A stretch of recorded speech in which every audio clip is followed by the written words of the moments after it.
Hello team, welcome to another ATP Geopolitics video with myself, Jonathan MS Pierce. This is a Ukraine war news update, second one thereof for the 31st of October 2024. I don't know if any of you are going to be watching this at all because I've just decided to do it live because I have so much to talk about and so little time that actually sometimes it's easier to do lives rather than pre-record, make sure it's all okay, upload them, etc., etc.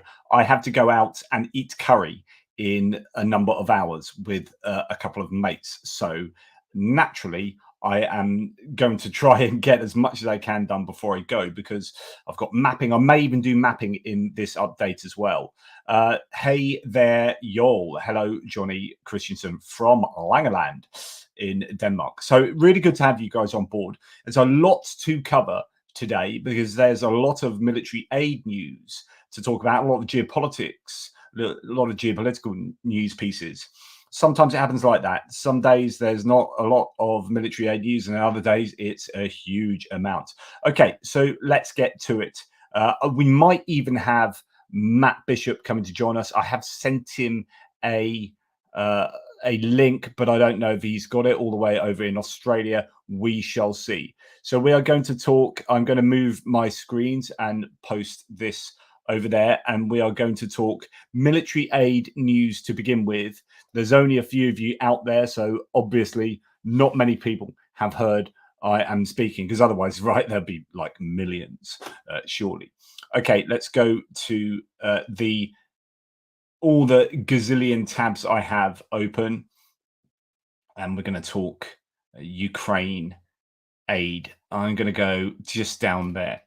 Okay, hopefully you have a useful live chat conversation with the team. Right, first of all, we're going to start with the talk of, no, we're not going to start there actually. We're going to start talking about Ramstein. So Ramstein is the Ukraine Defense Contact Group, the 50 or so allies that get together to talk about what military aid they can give to Ukraine. Remember, NATO wanted to get involved to try and Trump-proof the situation in case there's a change of government in the US and Trump gets in and he's kind of anti-Ukraine, anti-NATO, etc., etc. So NATO were going to take over the running of that, but the Americans weren't too happy with that. They wanted control.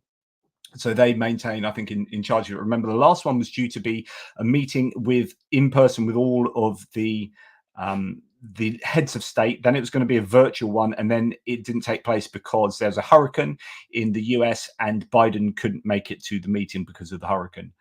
So the next Ramstein meeting will, though, take place in the coming weeks. That's going to be really important, held in the coming weeks. But Joe Biden was initially supposed to convene a leader level meeting. But as I mentioned, that didn't happen. So that will happen again soon. Now, we're going to talk a little bit about the Nordic states. If you remember, Zelensky went and spoke at the Nordic Leaders Summit in Iceland the other day. And actually quite a lot has happened as a result of that. Here is where I'm going to give you some, I've got some goosebumps there. I love it when I just give respect to people and nations for whatever it's worth. A single human being giving respect to a bunch of nations. Yeah, whatever. But the Nordic nations are amazing in their support for Ukraine, just as the Baltic nations are. And they have really come together to support Ukraine in ways that many other countries haven't. When you look at what their aid is as a percentage of their GDP, and in real terms, it's just impressive as well. So good news from the Nordic Summit in Iceland. It says Alexander Kamyshin, if you remember, he's a top-notch guy that was in charge. He was a minister in charge of strategic industries. He's now been moved to be one of the inner circle of Zelensky. I still think he's working within that kind of larger remit of strategic industries and production of defense equipment inside Ukraine, etc., etc. So he is saying that all the Nordics, that is Denmark, Finland, Iceland, Norway, and Sweden, have announced their readiness to buy weapons made in Ukraine via the hashtag Danish model. So remember, it's quite interesting this. So I was obviously onto something because I was long talking about how there are three different ways of buying stuff for Ukraine. Either you spend money in your own economy, on your own defense industry, and your kind of inward investment. You're investing in your own economy as a way of stimulating your economy, and then the stuff you buy, you then get to Ukraine. Or you spend your money, the next best thing from your point of view is spend your money in Ukraine to generate tax revenue in Ukraine to generate to be a money multiplier. So, money spent there will be spent locally, and that gets spent again and again and again. It multiplies locally within the economy, but it also provides jobs for people, expertise for Ukraine. Then they've got something they can sell back to the world, etc., etc. So that's the next best thing. Third best thing is to go and spend it somewhere else. So in Denmark's position, it'll be spending it in the US. Okay, so there are your three models. The best one for you is spend it on yourself. The best one for Ukraine is spend it on Ukraine, unless they want something that only, say, the US produces, like a Patriot missile defense system. But in general terms, you spend it on yourself first. Now, with certain nations, they've exhausted their ability to spend on themselves because there's nothing extra that Ukraine needs from, say, for example, Denmark in this case. So the Danish model was, as in, they were the first ones really to start investing in Ukraine big time. And now the Commission is saying, look, all the Nordic states are ready to buy weapons made in Ukraine. And we're going to come on to that. Well, in fact, let's just give an example of that right now by looking at, where is it? Is it over here? Yeah. So Ukraine produces about 20 Bogdan self-propelled artillery systems. This has gone up. It went up from like 2 to 6 to 8 to 12. They were making 12 the last time I looked. Now they're making 20 of these systems per month, said Zelensky in his evening address. So the Bogdan is the first Ukrainian self-propelled artillery system designed for a NATO standard 155mm caliber, and it reaches a speed of 80 kilometers an hour, fires a maximum range of 60 kilometers. There's a pretty decent bit of kit. It does the job. Now, to make 20 of those a month, that's 240 a year. Is that replacement levels in terms of self-propelled howitzer? If this is a self-propelled howitzer that does a job, they're still getting some Caesars, remember, they're still getting bits and pieces from here and there. They have Archers, they have other self-propelled howitzers that they got from elsewhere. But one assumes that they will only build more than 20. It's only going to get more and more. And assuming that facility is safeguarded, then you have at least 20 being built a month. That is really good. Now, that is what you can do with inward investment from, in this case, the Nordic states or any other state. So then we have the Euromaidan press saying Denmark, Iceland, Norway, Finland, and Sweden have pledged to maintain their military support for Ukraine indefinitely, and they've endorsed Zelensky's victory plan and Ukraine's NATO membership. So again, the Nordic states are coming together to do everything that Zelensky wants. There is no better support other than maybe the Baltics in terms of saying the right things and doing the right things than these guys. So the US and Germany are definitely aiding Ukraine in ways that no other nation can, in terms of the actual amount of stuff that has been given, because the US and to some degree Germany, but much more properly the US, just have massive stockpiles. Germany doesn't have the massive stockpiles, but it does have the ability to construct things. It's got a very good defense industry that is trying to scale up, and they can do other things, and they are doing other things. And they're also buying from elsewhere and all sorts of things, and rings Tausch and getting backfilling or whatever. So Germany is really important. US is incredibly important and has the propensity, the potential to be able to give vast numbers. Like they've just given 2,000 or pledged another 2,000 Humvees, right? They've got 230,000 Humvees that they're trying to phase out. Certainly 60,000 Humvees they're phasing out immediately. So really, they could give 60,000 Humvees to the US. They bought them, they're paid for, they're obsolete effectively, they're going to be replaced. Could they sell them to another nation? Possibly. So maybe there's a opportunity cost of not selling to another nation. But that is a vast amount of kit. And yet, while they are giving a lot of kit, they are holding back on missiles being sent into Russia. They're holding back on this bit of kit, that bit of kit. For the Nordic states, like Sweden wants to give their Gripen jets. Like they want to, as far as I understand it, the Nordics are up for all sorts of support to Ukraine. So, they it's just really, really important. So Norway will, first of all, we heard this, it gets better than this. Norway will allocate more than $118 million to purchase weapons for spare parts for Ukrainian F-16s. $180 million on spare parts is huge, said Ukrainian Defense Minister Umerov. It will also hand over 6 fighter jets to Ukrainian pilots this year. So Norway ramping up with both support for Ukraine rhetorically, politically, financially, militarily, and coming through on their pledges of more planes. So then we hear this: Norway's preparing a new aid package of worth 500 million euros. So that's actually even more in terms of dollars, including F-16 fighter jets, NASAMS air defense systems, and that's according to the director of the International Defense Cooperation Department of Ukraine's Ministry of Defense, Kovalenko. So that's really good stuff. Norway, just absolutely awesome. And I know people like, I must get in contact with Stephen Bendel, but he's back in Norway now. But he always says, like, we are doing a lot, but we could do more. We're a rich country. And actually, you know, it does appear that the Nordic states are stepping up. Okay. So Norway's opposition parties are uniting in an attempt to get the government. So this is not only a case of military, financial, rhetorical support, but this is actual politicking support.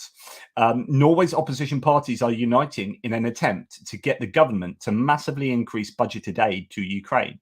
They think separating the aid from the budget would release constraints, possibly multiplying funds tenfold. Now, I'll be interested, any Norwegian out there, if you can give me any information on more information on this and how you understand it.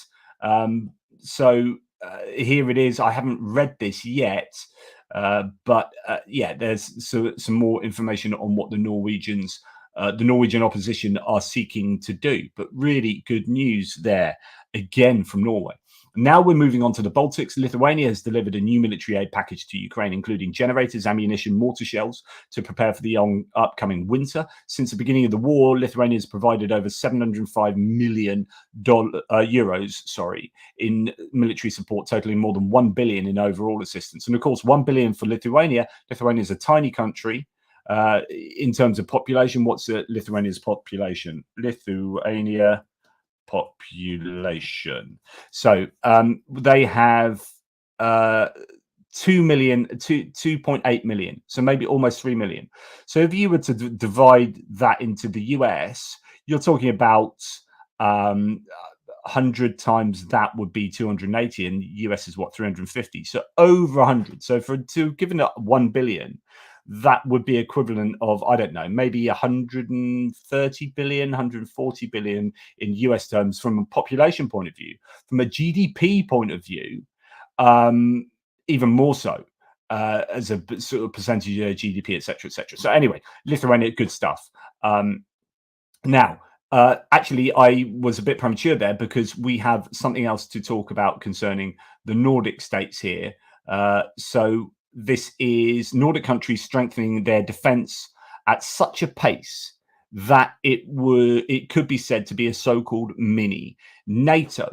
And they're forming that in the north. Now, I've talked about this previously, but this is a useful extra thread to give you some more context around what the Nordics are doing with regard to their air force. So Finland, Sweden, Norway, and Denmark are forces to be reckoned with, says this source. First part of the series of the thread is Nordic air forces. Okay, so in March 2023, and that was when I reported this, leaders of the Nordic air forces of Denmark, Norway, Sweden, and Finland signed a joint declaration to integrate their collective air forces in the coming years.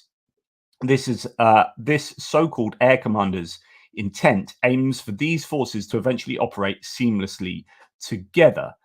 Denmark, Finland, Norway, and Sweden possess significant air power capabilities, each tailored to their unique defense needs and strategies. The combined arsenal of these four nations, comprising over 250 combat aircraft, undoubtedly rivals a large European nation. The combat aircraft include advanced fighter jets like the F-35, Lightning II, don't know where that's gone, as well as the F-16 Fighting Falcon, the F-18 Hornet, and the Jazz 39 Gripen E, among others. Sweden also has a very capable surveillance aircraft fleet, which continuously monitors Nordic and Baltic regions and shares intelligence with allies. There are four major perks in unifying the Nordic air forces. 1, integrated air command, air operations planning, execution, flexible. 2, flexible and resilient air basing. 3, shared air situational awareness. 4, common air education, training, and exercises.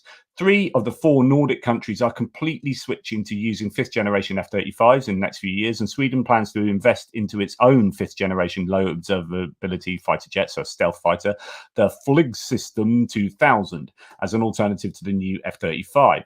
Due to the formation of a joint air force in the Nordic region, nearly 150 F-35s will be flying around the Russian border, challenging the Russian air dominance over the region. I mean, this is the idea that Russia was worried about. I mean, I don't think they were, but so many critics will say this is about NATO expansionism. They're worried about NATO expanding. So what did they do?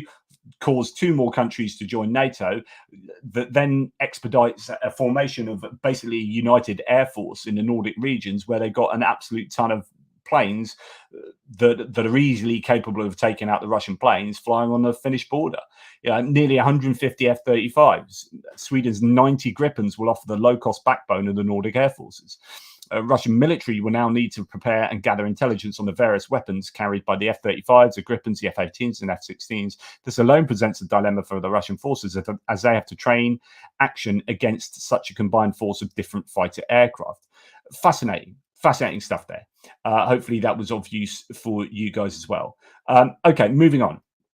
Druk Army, a Ukrainian grassroots 3D printing cooperative, supplies our defenders, says Anton Gerashchenko, with crucial equipment and parts for drones, radios, and rifles. They leverage a network of 10,000 plus 3D printers across Ukraine and abroad to produce much needed supplies for the Ukrainian army and deliver them straight to the front lines. In 2 years, they started as a purely volunteer initiative by a popular blogger, Yevhen Volnov, and have scaled up to a major production. They have an R&D department, quality control processes, a unified coordination platform, established logistics and constant communication and feedback from the military. So far, they've supplied over 275 tons to the Ukrainian armed forces, anything from artillery shells and drone release systems to protective eye gear and prosthetics.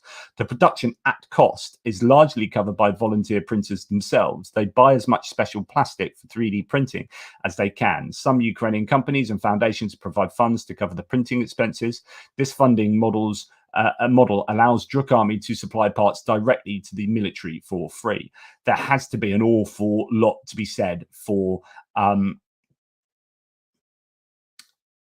3D printing, which is, I think, becoming more and more useful as it is. I mean, we've heard that the UK have provided, I think, and I've not heard since they announced this, but they provided 3D printing with regard to, is it metal parts in for obsolete equipment? So and you can use that near the front line. So for example, if you're using an old APC where you can't get the parts for it anymore, or an old self-propelled howitzer or something like that, then actually you can kind of 3D print the parts, and you've got your spare parts being created near the front line by that particular piece of kit. So, this is plastic 3D printing, which would be slightly different, but it's incredible what can be done.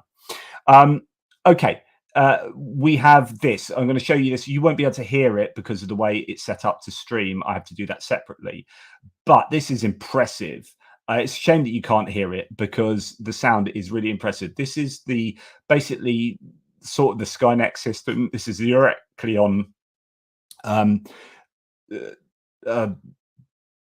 basically air defense system that can fire an absolute ton of lead into the air very, very quickly. Obviously, it's not lead, but you get my point there. And here it is taking out a drone. So the Ukrainian Orlikon revolver gun Mark III in training field using airburst ammo with tungsten submunitions to shoot down a drone.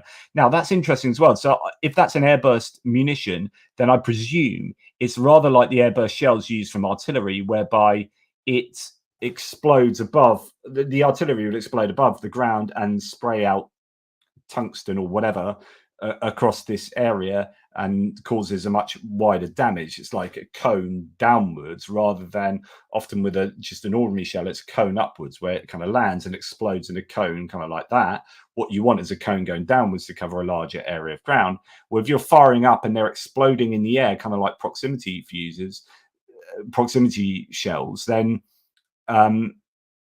I presume they're just throwing out sort of shrapnel in that general area, and that's going to be vastly more efficient at taking down a drone rather than having to get a direct hit with a single round. Like that direct hit goes past, uh, and it's not going to hit. So unless you're aiming directly at it, whereas you can get vaguely near, and these shells will kind of burst with shrapnel across the area. I presume that's how it works.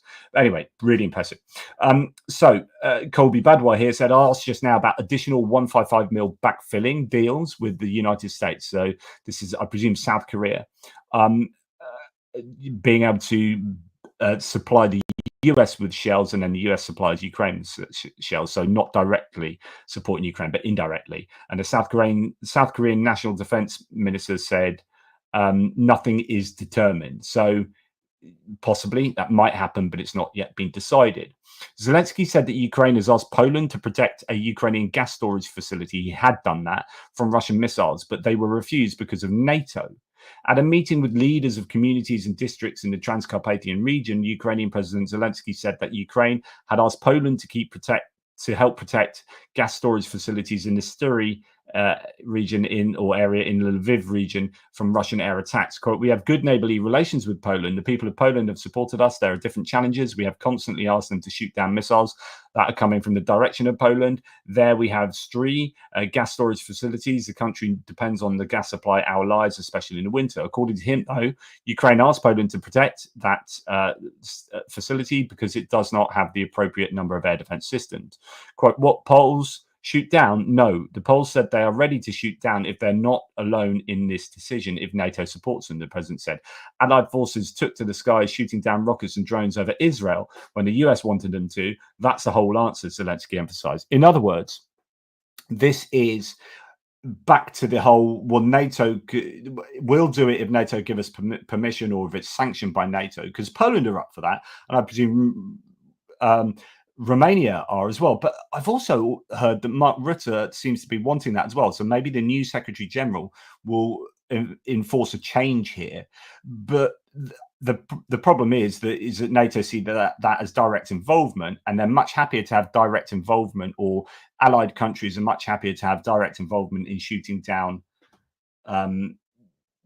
threats within the Israel-Palestine conflict rather than the Russian war, because Iran, well, I say Israel-Iran conflict actually, because Iran don't have nuclear weapons, and that's it. And this is Zelensky now formally saying that, which is fantastically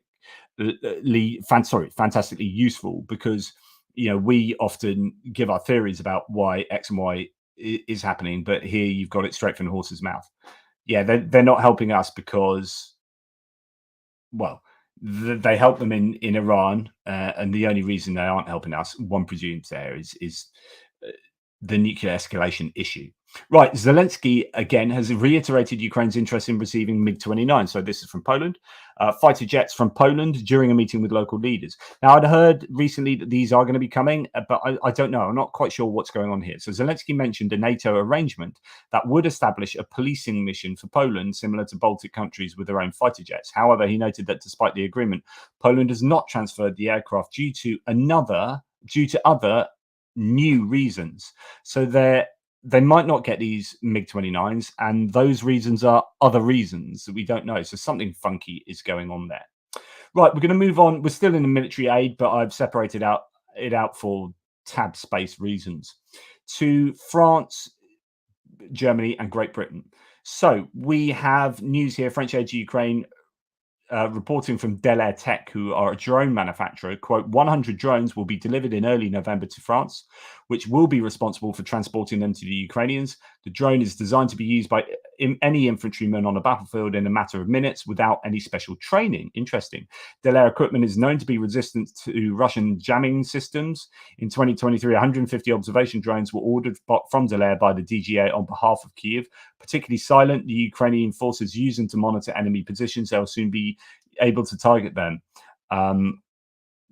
with suicide attacks. Delivery to the French armed forces in the coming days, and the Colibri kamikaze drones will soon be sent to Ukraine, and pilots trained to use them. Now, we had heard from, I don't know if it's Delair, but another French claim, I'm sure, is that they had not yet been intercepted by or interfered with by Russian electronic warfare. So it's quite interesting. There are some pretty big claims going on concerning that. Right. Okay. Here we now go to, well, we stay with the French. In 2023, Forge de Tarbes signed a contract for the supply of nearly 66,000 shell bodies for 155 mil artillery shells, and a cooperation agreement with the Ukrainian public company linked to the Ukrainian defense industry for the supply of parts used in the manufacture of 155 mil shells, covering the supply of 360,000 pieces over 3 years. So the French again involved in support of in this case, Ukrainian shell procurement, but in general doing a good job. And then following Ukrainian feedback, this is another bit from French aid to Ukraine. The Ministry of the Armed Forces of Ukraine is working with, Armed Forces of France is working with private companies to develop algorithms for integrating AI, artificial intelligence, into the Caesar guns. The latter would be accompanied by drones capable of pinpointing enemy positions, even in the event of jamming. This increased precision would greatly reduce the consumption of ammunition, which Ukrainian armed forces lack. Well, actually, so not only are they getting more ammunition, they do lack ammunition, but they're getting more of it. But it's also about eking out these other advantages. In this case, the use of AI to make the firing much more efficient. Ukrainians are good mathematicians and good programmers capable of tinkering with AI in a garage with very few resources. This relationship with technology, which is less vertical than in the Russian army, allows them to quickly experiment and test new strategies. A drone in Ukraine is flying in a completely jammed environment. If you have no means of jamming or intelligent evasion, no object can move through the air. So one of the lessons of the conflict is that it is imperative to be able to wage war in a degraded situation, particularly at the electromagnetic level. Again, more French assistance there. So that's good stuff. Okay, German aid to Ukraine says, right, it's the end of the month, just to let you know what the Germans have done in the month of October. So I'm providing you with the usual monthly summary of German assistance to Ukraine. So this is stuff that's been delivered. And this goes back to me saying Germany are doing a hell of a lot. One RST SLM, so it's a medium-range surface-to-air missile system, 2 short-range SAM launchers, 30 Vector drones, 6 Panzerhowitzer 2000 self-propelled artillery systems, 8 Leopard 1A5 main battle tanks, 20 Marder infantry fighting vehicles, 4 MRAPs, 1 bridge lane tank, a mine plow, 2 mine-clearing tanks, 3,000 RGW-90, so those are ATGMs, I think, anti-tank guided missile launchers, 100 man portable mine clearing systems, 90 mine detectors, rifles, sniper rifles, assault rifles, pistols, missiles, ammunition for tanks, so on and so forth. Like lots of missiles, all sorts, chest seals, tourniquets, laser rangefinders. And then they pledged 30 main battle tanks that are coming from Croatia, and 30 infantry fighting vehicles, as they are letting the Croatians off some money that they were going to be spending on the Leopard 2A8s that are coming from Germany to Croatia. So again, this is not so much Croatia doing this, although it's their kit, but it's the German money that is providing that kit. So again, it's Germany. And they've also pledged Sidewinder missiles, winter clothing, and automatic grenade launcher munitions. So I mean, they're doing a huge amount, right? And also, I find this interesting because Sea King, I don't know, but maybe it's my ignorance. I don't know that Sea King have ever been used with rocket launchers. I always see them as like troop carriers, and latterly as air sea rescue. I think I made a model of a Sea King as a kid. Certainly made a Westland Lynx helicopter. Anyway, that's not at all important. Good old Airfix. Anyway, UK and Germany will arm Ukraine's Sea King helicopters. So they're still to receive some from Germany. I think they're getting 6 from Germany. They've had 3 from the UK, with modern missiles for greater offensive capability. Quote, in addition, we are committed to working together for as long as it takes to support and enable Ukraine to counter Russian aggression. So that's coming from, I don't know who said that, but it's in the Defense Post. So that's really interesting. Sea Kings. Yeah, maybe actually. Yeah, so they, wrong one there. they were sub hunters there. They might have had anti sub. Yes, of course they did. Yeah, you're quite right there. But in terms of, I presume these would be more in terms of unguided rockets being sent into, lobbed into Russian territory. But it could be rockets to be used out at sea. I don't know.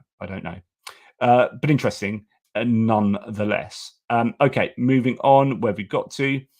Right now, yesterday, this might be me being a bit like lefty liberal and in favour of Labour more than Conservatives. However, there's some justification for what I'm going to claim here.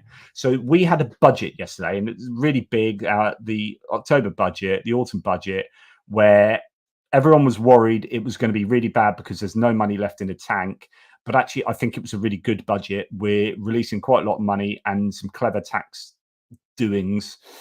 And I think Rachel Reeves has done a pretty good job as our Chancellor of the Exchequer in getting money for special educational needs into hospitals, get down waiting lists, lots of really big things that needed to happen. But also, as part of that, the UK has promised $3.8 billion dollars a year in military aid to Ukraine.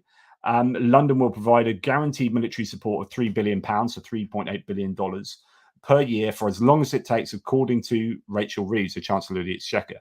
So that is fantastic. So that is ring fencing that, earmarking that money for Ukraine and budgeting for it. That is really good news. And in fact, the reason why I say there's good justification for her having done a good job with, well, I'd say with the budget as a whole, but with the military part of it, is when one of the previous Conservative Secretary of Defence says this. So credit where credit is due for John Healey. So he's the Labour MP who is the Secretary of Defence now. So this is a previous Conservative saying credit where credit's due to John Healey. He got a 1-year defence increase that leaves the door open for a 2.5% of GDP expenditure on defence in the future. In doing so, he continues my record. So, of course, he says, I started this, of reversing both previous Labour and Tory governments hollowing out over decades. So the devil will be in a detail split between revenue funding and capital funding, but the increase continues, and it's important, an important signal of a cross-party acceptance that defence needs more money.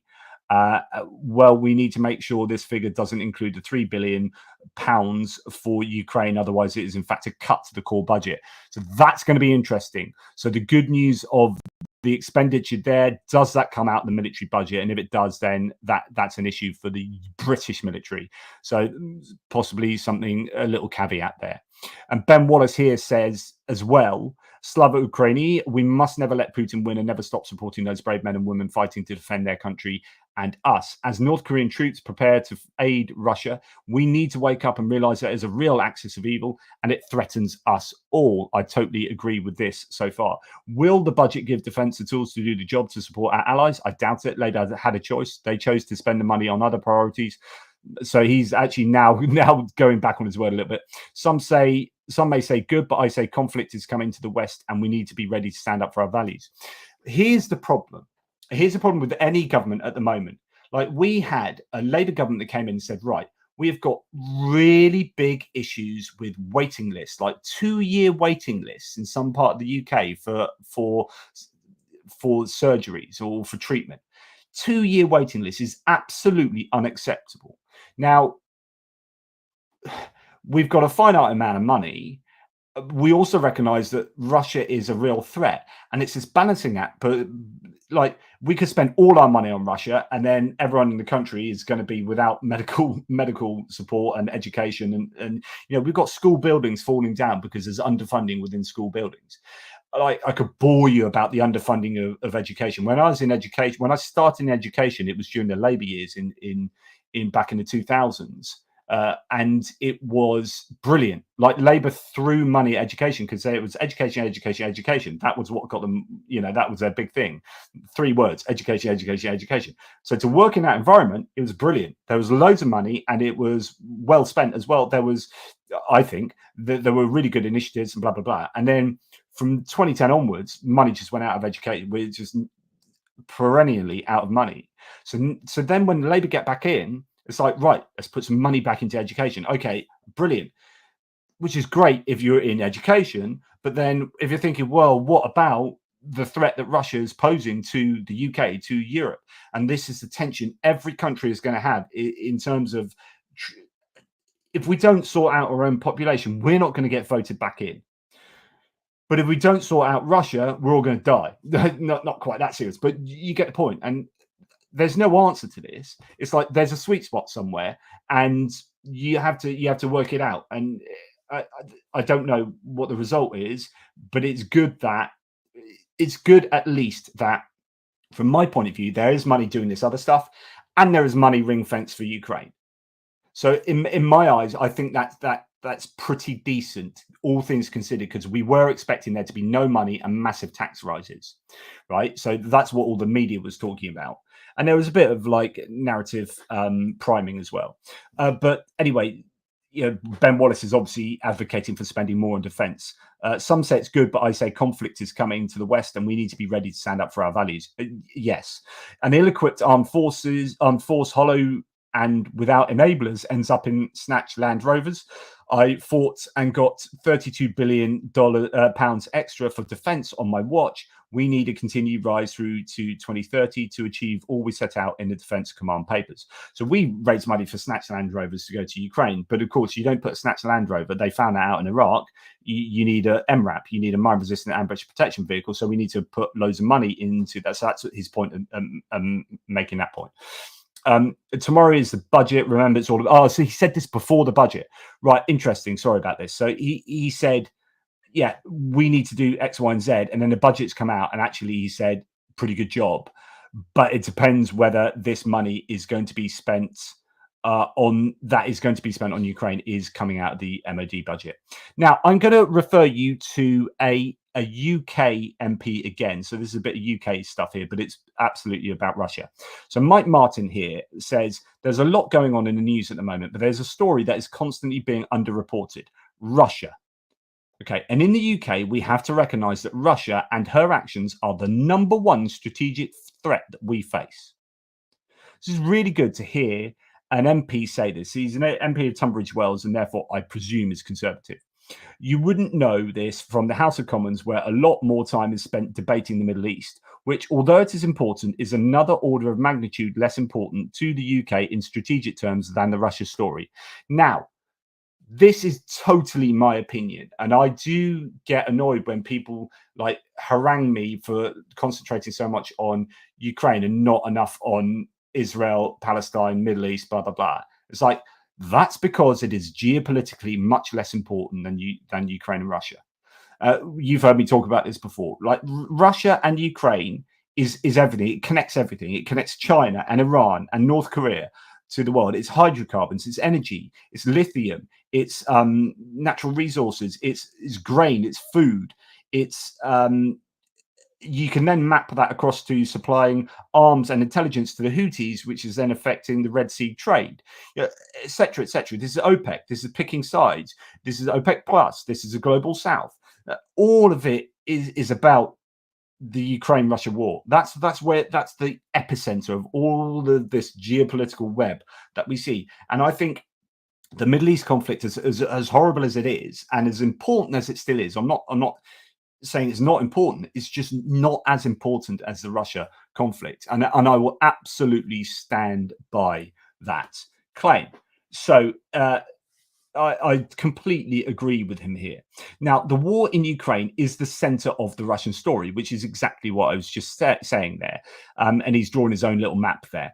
Now, it has settled down into an incredibly costly, stalemated war where both sides are waiting for the other to collapse. Black is in the internationally recognized borders, red is the limit of the Russian expansion into Ukraine, and blue is the Ukrainian limit into Russia. Now, at the beginning, it was reasonable strategy for both sides to take. Russia felt, after the withdrawal from Afghanistan and other things, that the West had no staying power and would give up. And this is a problem now, as we start seeing some people get maybe cold feet and wanting negotiations to happen. This is exactly what Russia want. The West felt they could collapse the Russian economy with unprecedented sanctions and international pressure. Both turned out to be wrong, and with a fate, or at least wrong in the time scale. Because I think that's right, and it's still right, and it's still what needs to happen, but it won't happen as quickly as one might think. And that's the same with conventional warfare as well. Like exhausting the Russian troops will take longer, especially now because they don't care about human life, but especially now they're going to get North Korea involved, or have got North Korea involved. Anyway, and with this failure in the 2023 Ukrainian offensive, the West's strategy of waiting out Russia is the wrong one. The Russian economy is resilient. They are still able to trade, especially oil, and they are going on the offensive elsewhere in Europe. More of that later. It's been clear since the failure of the Ukrainian offensive in the summer of 2023 that Russia was simply waiting for the US presidential election, which is now next week. The Biden administration, who signaled so well at the beginning of the conflict, failed in one key aspect of their signaling to Russia. They let it be known that they feared escalation of the war. This is, in my opinion, very clearly communicated to Russia, really. I think the kind of Jake Sullivan anti-escalation theorizing is clearly known by the Russians. As if you could escalate a genocidal war where children are kidnapped and taken back to Russia and where civilian water and power infrastructure are bombed with impunity, he says.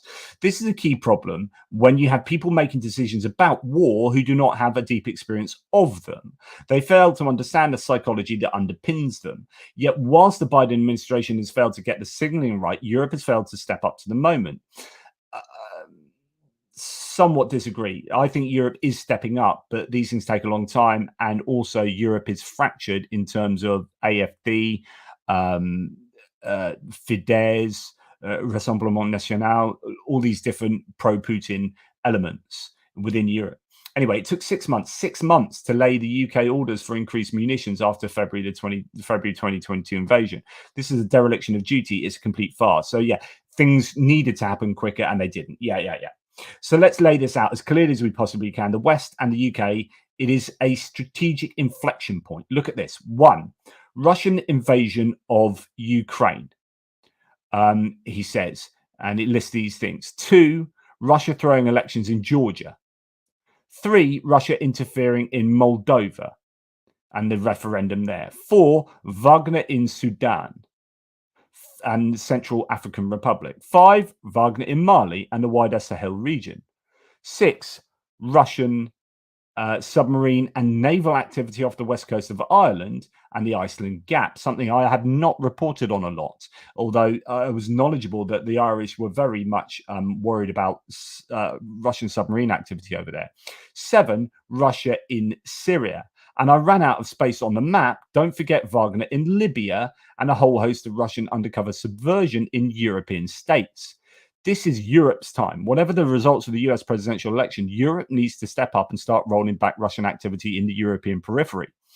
And that starts in Ukraine. We in the UK have to gain the clear sense that Ukraine winning the war is a primary and strategic priority of the UK and for Europe. Ukraine losing is catastrophic for us because it opens up a number of strategic Pandora's boxes. The 3 most important of these, quite apart from Russian activity in the European periphery being emboldened, are 1, if Ukraine's territorial integrity is not restored, NATO Article 5 mutual defense will be tested, probably in the Baltic states. 2, nuclear proliferation will increase dramatically because the lesson from this conflict will be that nuclear powers, i.e. Russia, can face down the West. Now, this is an important point, and we talked about this before, but the point being made here is exemplified in what I was talking about earlier, which is we were happy enough to shoot down Iranian missiles and drones, but we're not happy enough to shoot down Russian missiles and drones. Why? Because Russia has nuclear weapons, and that would be seen as nuclear escalation. In other words, if you've got nuclear weapons, you can do things with impunity. In other words, the lesson from this whole conflict is you should have nuclear weapons because then people won't attack you, or people won't do things to you that they would otherwise do. And so the lesson for Ukraine is we should never have given our nuclear weapons up at the Budapest memorandum. We were promised, we were assured security from these nations, and it never came. Well, it has come, but it is limited. Number 3, Taiwan, being no doubt China is watching very carefully the Western response to Ukraine. Absolutely agreed. So Ukraine is a strategic center. Hold Ukraine, and these other elements can be rolled back. Lose Ukraine, i.e. some shoddy deal, and we will be looking at generalized conflict. Over the next few weeks, I will unpack each of these areas in this thread to illustrate just how pervasive Russian activity is. And I'll also try to link things that I think the UK government should be doing. For now, I will just leave one thought. The UK is conducting a strategic defence review at the moment, which is due to report early next year. And I think this is important. I think the sound of it is being conducted very well. It's got the right people involved. This is an MOD-only review, and so it seems that the government is not considering the strategic envelope within which the review will be conducted, which would normally be a whole of government exercise. That's a bit like asking how to spend £50 billion budget without setting out what to do with it. We had heard rumours, but the slightly evasive answer from the minister to my written parliamentary question seems to confirm this.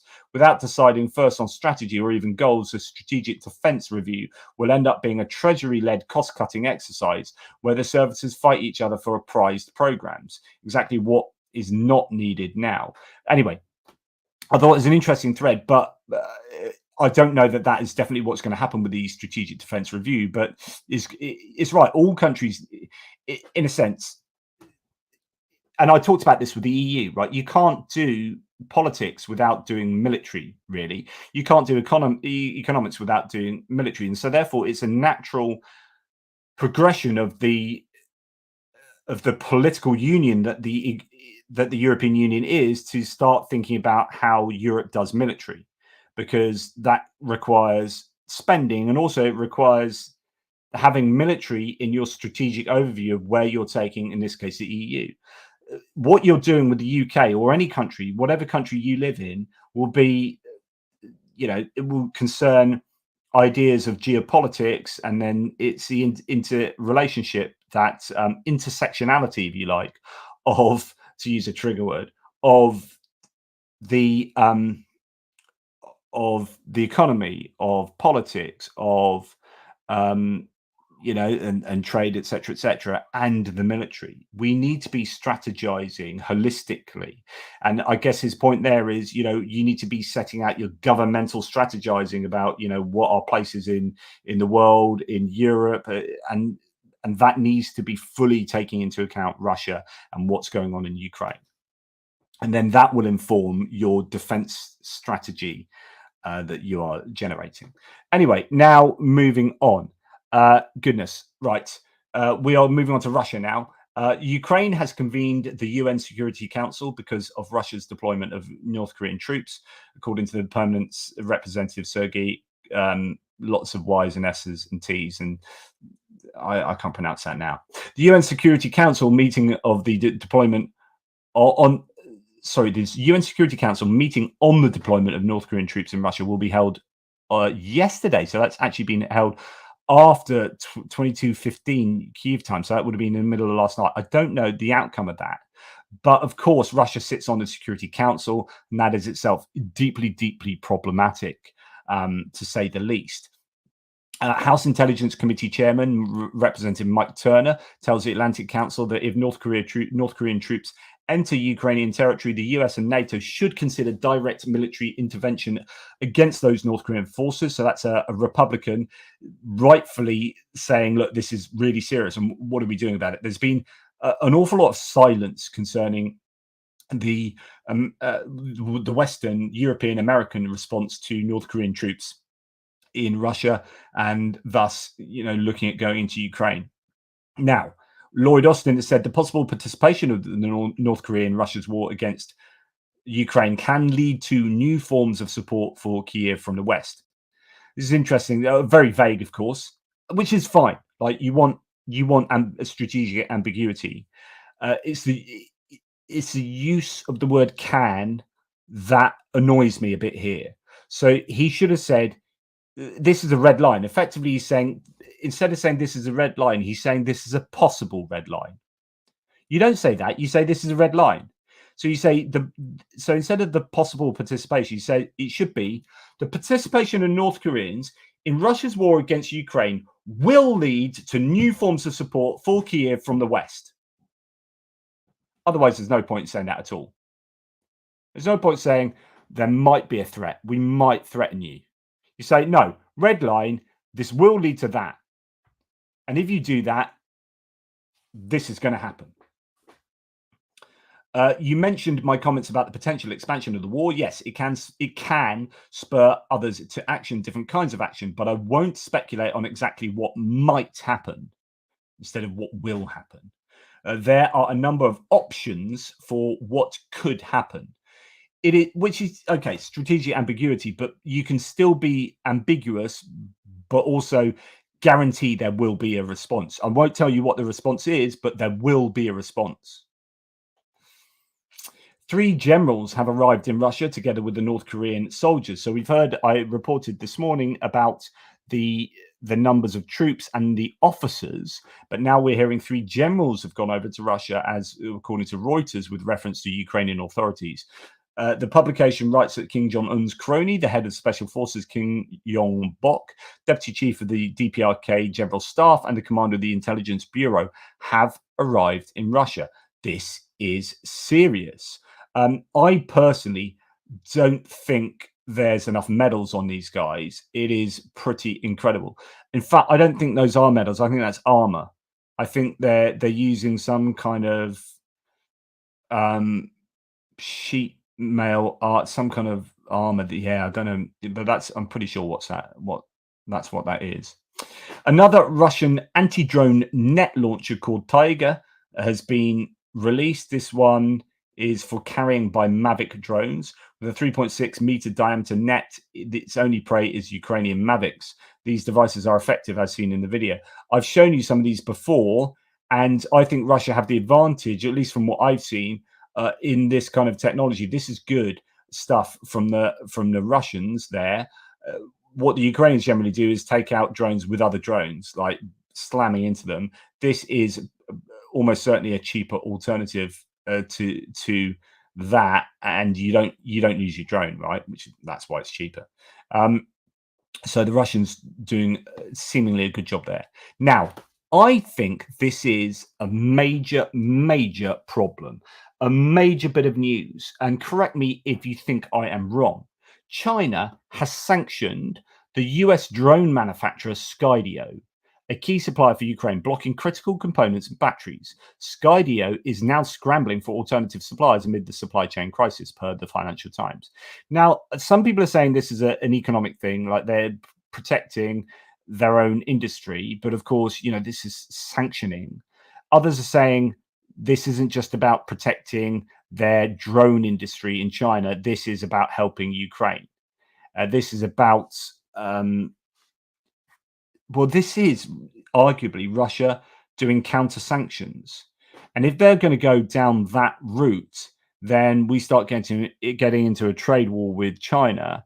And this is a problem. But this is an issue potentially for manufacturers of equipment that are going to Ukraine getting counter sanctioned by the Chinese. I think that's a real concern. As someone rightfully says, Peter Oakcroft, those metals generate an electromagnetic force field. I think you're right. I do see very much a usefulness in using them in that way. Yeah. A Russian tank here with multi-layered counter FPV protection. So this is a tank, right, for a start. And this is a tracked garden shed, as Andrew Perpetua likes to call them. Now, what we notice here is the turret can't rotate. So either the gun can't fire at all, or it can only fire straight ahead. So the question is this because the turret was broken and instead of fixing it, you just do this to it and it's better than sending it back to be fixed and getting it back a month later? Is that a better use? But it's still suboptimal. Like the optimal situation there, I would assume, would be one, you have a replacement tank. So that tank's broken, if it's broken, and you send it back to get fixed, and you get a new tank straight away, a replacement tank straight away that's coming from fresh stocks, and you get an APC carrier that can carry 20 people. This is a tank that's been turned into an APC that's protected from drones. Optimally, you'd have a tank protected from drones and an APC protected from drones, effectively. You have neither. You have this thing smashed together, and I think this is suboptimal. If it's a broken tank, it tells you something about the ability for the Russians to fix tanks quickly, but it also possibly tells you about the lack of use for tanks, maybe. So maybe tanks are just not that useful. And actually, APCs are far more useful. And then it tells you that they are losing APCs at a rate that is unsustainable. So they're having to make APCs out of either unbroken tanks, in which case that's fascinating. So either that tank has got a fully operational turret and they've turned it into an APC. Tanks are even more obsolete, effectively, or less useful. Like APCs are even more needed. So, or it's a broken one, and still APCs are what you want. But anyway, talking about this track garden shed, Samuel Bendet says, so it has counter FPV protection, but that inhibits the ability to observe the surroundings, so you can't see out this thing. And it enables the tank only to fight forward facing and slows down the tank's mobility. First layer is a net that initiates the drone's warhead or makes it get entangled. Second layer is a frame itself made of additional armor that reduces the impact. And the third layer is a main tank armor with dynamic protection with everything else piled on top. An incredible bit of Mad Maxery there, has to be said. Now, we have claims here. Oh, and he's there. Oh, yeah. Sorry. I'm here. Yes. Yep. Hey, mate. How Welcome, are we? Matt. Sorry, I'm a bit late. That's all right. Better late than ever. I've done most of my banging on. If you don't mind, I'll just finish this little section. Keep going. Yeah, right? I was listening to it. So yeah. Cool beans. So we got Iranian criticism of Russia is growing, says Iranian expert, says that media and politicians slam the. I'm just going to mute you for a second, mate. Sorry. Yep. No, you're right. So media and politicians slam the failure of S-300 air defense systems. So remember, the Iranians have had a bunch of S-300, possibly S-400s in and around Iran. Israel have gone out and in one fell swoop taken out all their air defenses. So Iran now are accusing Moscow of treachery. However, top leaders are quiet as they wait for the next Israeli or US moves, he says. So the Iranians not happy here that they've got supposedly half decent Russian air defense systems, and they have singularly failed to do what they were bought to do. And yeah, so they're not happy. And I like it when Iran is not happy with Russia. Russia will have to raise taxes even more to finance a war against Ukraine, it says no reports. Economists say revenue-raising measures already announced will not be enough to finance the country's rapidly increasing military spending. So this goes back to the idea that actually there is economic fallout in Russia.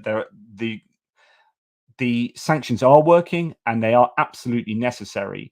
And while Russia hasn't capitulated either militarily or economically in a quick enough time period, they are struggling. And here's another indication that they are struggling.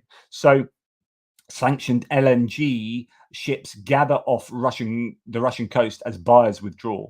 Bloomberg reports tankers bearing sanctioned liquefied natural gas have clustered off Russia's eastern coast, so Vladivostok area, following suspension of operations at the Arctic LNG-2 plant. So they've had to shut down that LNG-2 plant because they can't get, I think they can't get the maintenance to it. It's Western orientated maintenance, and they are struggling with finding buyers for their LNG and produce every element of the process of producing and refining and loading and transporting and selling these hydrocarbons is being affected by the sanctions primarily put on by the US, but also the EU as well, and other entities. So yeah, thank you for allowing me that.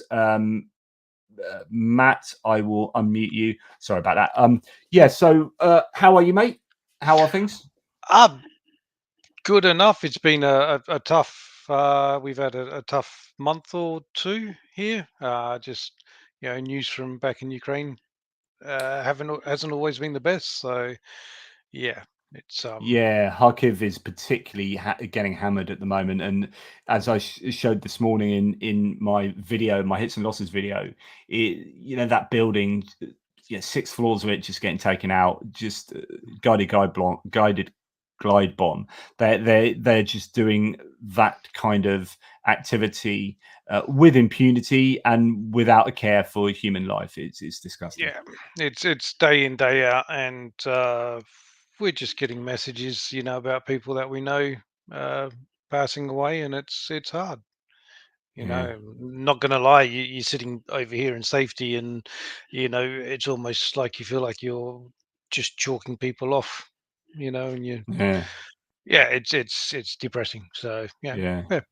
Um, yeah. but No, we're sorry, go we're ahead. we're bubbling back out of it. You get your depression cycles, obviously, over Yeah. it. Yeah, and Um, I just saw you sent me a picture of you and your lovely wife mm, standing in front of the NATO patch board that you've got. You've contributed to so many NATO campaigns, and you missed out on mm, my one because it was so bloody quick. It was yeah, brilliant, it's absolutely amazing. disgusting.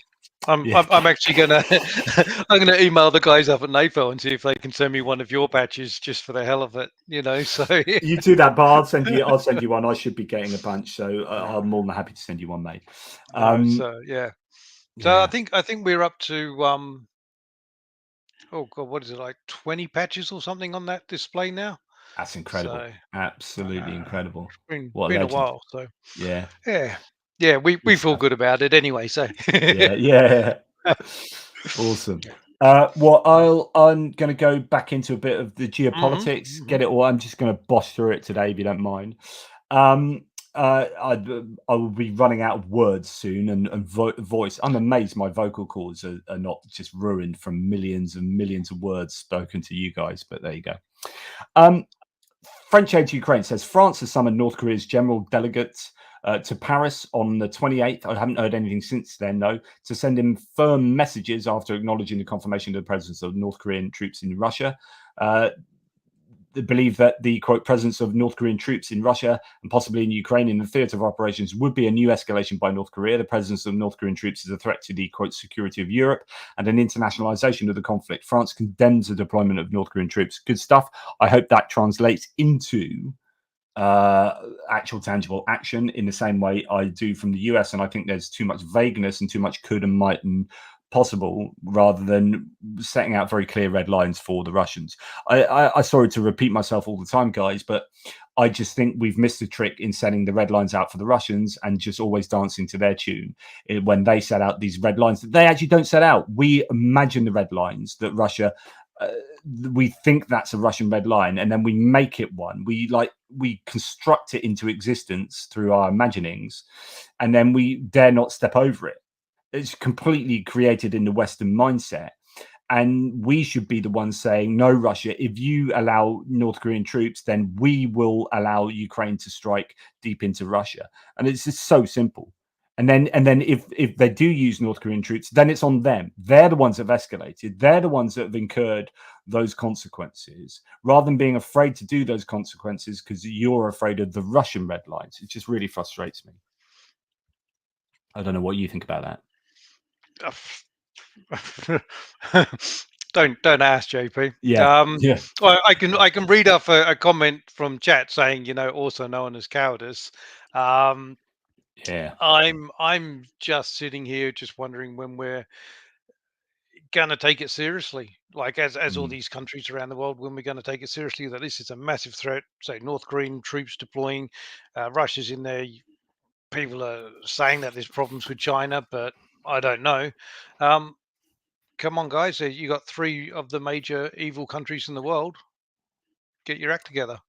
Yeah, and I mean, it's like Mike Martin, that MP, was just saying, we've got to realise that this is the big one, and that's what frustrates me about the US election. And sorry to bang on about this. I did a video this morning on the US election. It's my first video I did today. Actually, it just took me ages to get out because I had to add the volume to it. But I really enjoyed doing that because it's connecting all the dots with regard to these scams and whatnot and disinformation and stuff in the US election. But I am obsessed with the US election, partly because I'm obsessed with the US politics anyway, but also because I'm just flabbergasted. I'm absolutely dumbstruck that almost half the country. Certainly, hmm, certainly in terms of the people in positions of power in the Republican Party appear to be wanting to capitulate to Russia. It would be like that forced appeasement for Ukraine would be handing Russia a huge prize, and it is to decrease American power in the world, and to hand it's a zero sum game. You will hand that power to Russia.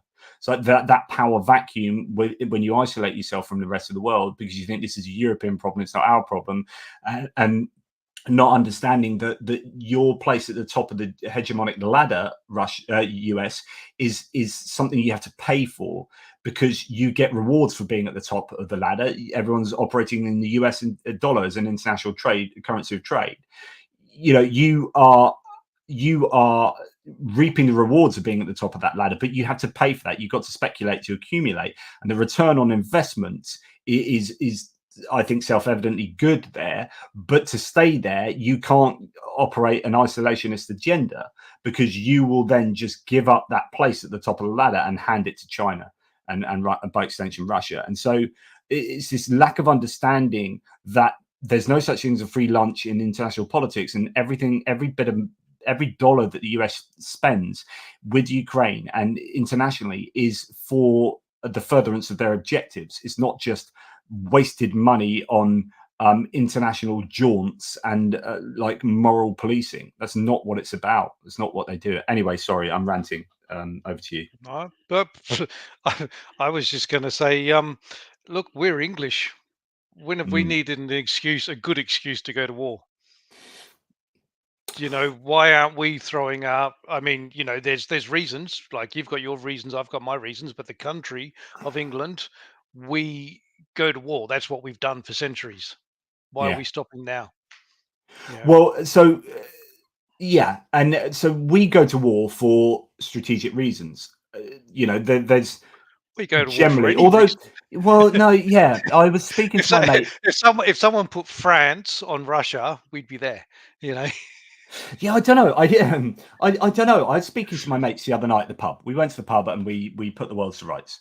And I made this case that there's no such thing as free lunch. And whenever we get involved in something internationally, so say for example, why do we get involved in Ukraine and not in Zimbabwe with Robert Mugabe? Because Zimbabwe didn't have natural resources. Why do we get involved in Libya and in Iraq? Because natural resources. So we pick and choose what conflicts we want to get involved in. And I'm not saying they are all justified conflicts either, right?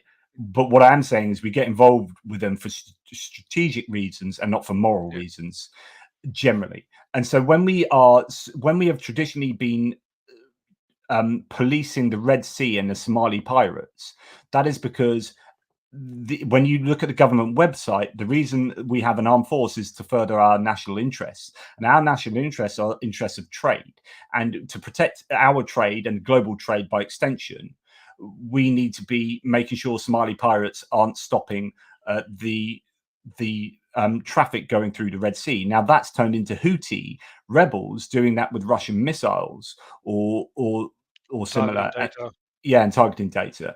And so these things we get involved in are all part of this strategic objectives we have. But I was having this discussion, and my mate Rob was saying, well, actually, the First World War is an interesting one. He said he was watching some documentary that we got involved in the First World War, and it might not have happened. And actually, it was less strategic and more kind of moral. So, and I was wondering whether there's been a genesis over time, whereas if you go back to the medieval times and you talk about crusades, that might have been more kind of theological and less kind of strategic from a national point of view. Now we are taxpayers, that everything has to be accountable. Every dollar that we spend, every pound that we spend, or that our government spends, needs to be accounted for, and they are answerable to the taxpayers as the electorate, to the point where governments do everything for purely strategic reasons and not really for moral reasons. If it's moral as well, then that's just a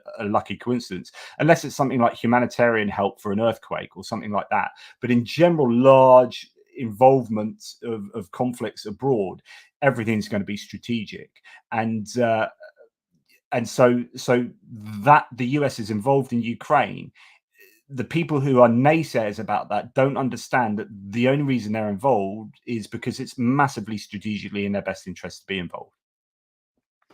Yeah, yeah, it is. And the UK. And look, I'd just go straight back to the Budapest, wasn't it? Budapest Memorandum, wasn't it, where the nukes were signed over. And I know people, the Russian pro-Russian people love to say, well, Ukraine never had control of those nukes. Ukraine's full of engineers. I'm sure they could have worked out how to control the nukes in 30 years that they've had. So I don't really see that as an argument. But it is in every country's strategic interest that a nuclear power doesn't use nukes as a threat. They're Yeah, meant to be defensive. If you've got them yeah, defensive, awesome. But otherwise, you're saying to every country in the world, get nukes or we won't protect you. You know, yeah, North Korea. Look, North Korea's now got nukes. South Korea hasn't. What happens if North Korea invades now? Is yeah. is America getting out? Is Japan getting out just because North Korea has nukes now? Um, you know, that's pretty much what I think it's going down to.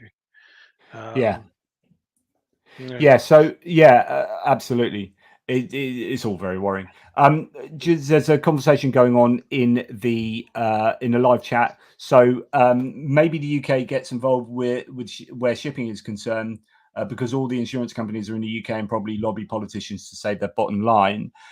British companies also provide the insurance and most of that shipping too. So conversations along those lines. Now, what I want to say here is that maritime shipping insurance, Lloyd's of London, etc., is broadly monopolistically based in London, and that was the way that the UK was able to. Well, the Allies were able to put the oil price cap on the Russian fleet. So they said that if any tanker is trying to sell oil at less than $60 a barrel, then you will not be insured. And because we have a monopoly in insurance, you won't be able to get insurance, which means you won't be able to dock that ship at a port. You'll be a massive risk, etc., etc. So what the Russians have done is get the shadow fleet and do it all on a sly, and then basically, I presume it's still kind of uninsured, or they kind of self-insure or some other system. But the UK is a very integral part in shipping, worldwide shipping, and those kind of mechanisms such as the oil price cap. So yeah, our I guess our having the monopoly has been pretty useful there. Right, so I was going to continue. So let's have a look here. So former Slovak leader calls the present Prime Minister, Robert Fico, a treacherous ferret over his Russian TV appearance. So Fico was on Skabieva's TV show. Pro-Russian Fico criticized the Western support of Ukraine and expressed willingness to meet with Putin. Fico is really, I don't like that human being. Do I like him less than Viktor Orban? I'm not sure. I'd be hard pressed as to which one I would fire out of a cannon into space. President Zelensky announced that Ukraine and Hungary are preparing a bilateral document addressing security issues and Ukraine's NATO accession. Speaking with local leaders in Transcarpathia, he emphasized the need to resolve misunderstandings and quickly address minority issues to prevent future conflicts. And then yesterday, Hungary's leaders, now this is interesting, they skipped a NATO summit in Budapest. So in their own country, there's a NATO summit and Hungary didn't turn up, or the leaders didn't turn up. And nothing to see here, just the Hungarian foreign minister, Peter Szijjártó, speaking Russian in his satellite state, Belarus, thanking everyone in Minsk for an invitation to the conference on Eurasian security. Is this Hungary just going, screw you, NATO? We're not even going to turn up to a NATO meeting, send some minor delegates, and we're going to go and have a meeting in Belarus? I wonder if Hungary's days in NATO are numbered, whether that's something that might conceivably happen. Along similar lines, Serbian President Alexander Vucic has told Bloomberg in an interview on Tuesday that he spoke to Vladimir Putin earlier this month for the first time in 2.5 years. I asked Putin about the situation in Ukraine, Vucic said to Bloomberg. All the goals of the special military operations, as he said it, will be fulfilled, Putin responded. Putin had previously said that ceasefire is impossible until the opposing side agrees to take steps that would be irreversible and acceptable for Russia. Right, this is really bloody important. Why this is important is because, do you know what? People say in the US, like JD Vance said, we're going to force, and Trump, we're going to force Russia and Ukraine into a negotiation. Need to look at what the Russians are saying. Like, actually listen to what they themselves say, which is, we're not interested in peace. JD Vance said very explicitly the other day is that both sides really want peace. They really want peace. No, they don't. Russia have told you they don't want peace until they get what they want. So J. Vance's position is empirically incorrect, and it makes me want to rant and then swim over to the US and find JD Vance and plonk him one on the nose. Anyway, what are your thoughts, Mister? I do believe the Australian government's just brought in new laws limiting what I can say online, so I can't mention JD Vance whatsoever. It's actually a tad worse than what you do because I hold I myself think not. I think he's a pretty horrible person in what he's saying and doing, and the misinformation that he's given. In fact, I'd love to see him actually prosecuted under Australian misinformation laws now. Yeah, You yeah, know, yeah. that'd be Interesting. brilliant. Come Yeah, visit Australia, put him in jail. yeah, Um, yeah. yeah, So we have Georgia. The EU has halted Georgia's EU accession process due to the flawed elections there. And then we hear the Georgian prosecutor's office has launched an investigation into alleged fraud in the parliamentary elections and summoned President Salome Zurabishvili for questioning. Now, this is not somebody looking into the election to find out all the fraud from the Georgian Dream. This is, as I understand it, Georgian Dream doing a phony investigation and then summoning the president who was against the fraud. Is absolutely outrageous. So the president of Georgia refused to go to the prosecutor's office for questioning.